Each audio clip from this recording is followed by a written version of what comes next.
Hey there, welcome back. Thanks for joining me for this quick sunflower tutorial. I am going to be painting on Arch watercolor paper.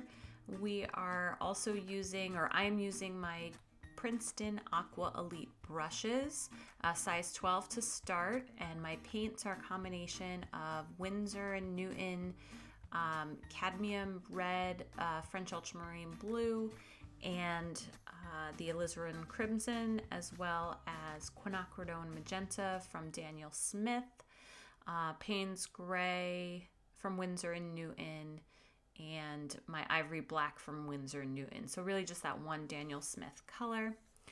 I am dropping in the center of these sunflowers with a black and then a brown I mixed with that Quinacridone magenta and the yellow, as well as some black in there.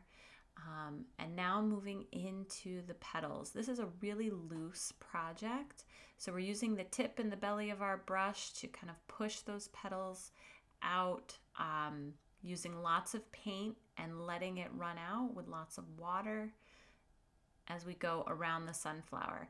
And these, I did this project with my beginner students in person, and they loved it. It was a great first project for a lot of them.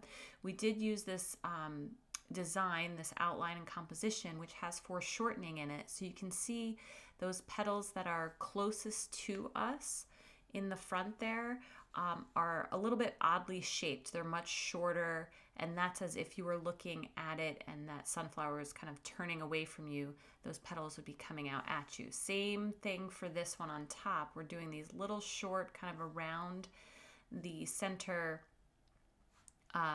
strokes where you're not really seeing the full petal of the flower come out, but then along the back side we're doing those full long petals, and that creates this foreshortened effect.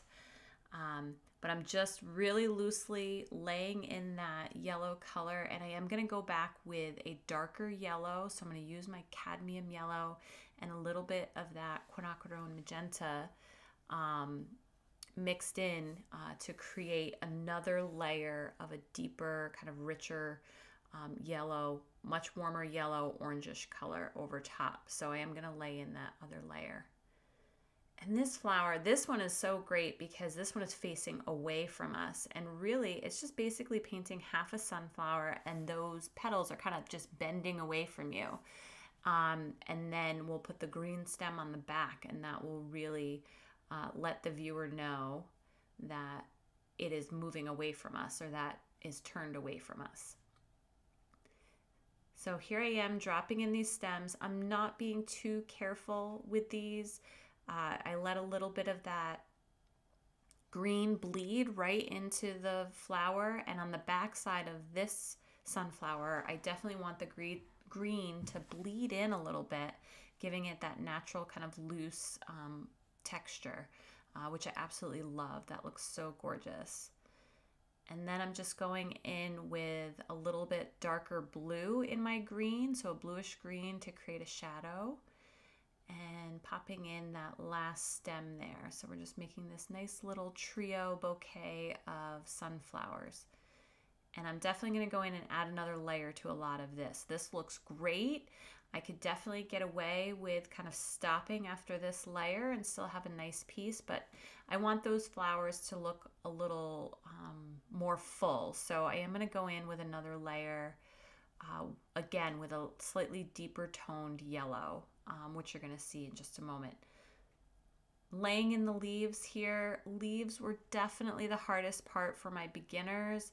I think it had a little bit to do with the way I was trying to teach it to them. I was trying to break it down a little too formally in terms of steps. Leaves have always been my struggle as well, to get them to really look natural and organic the way I want them to, whether I'm painting a very detailed piece or a more hyper-realistic piece, or I am painting a looser piece like this one.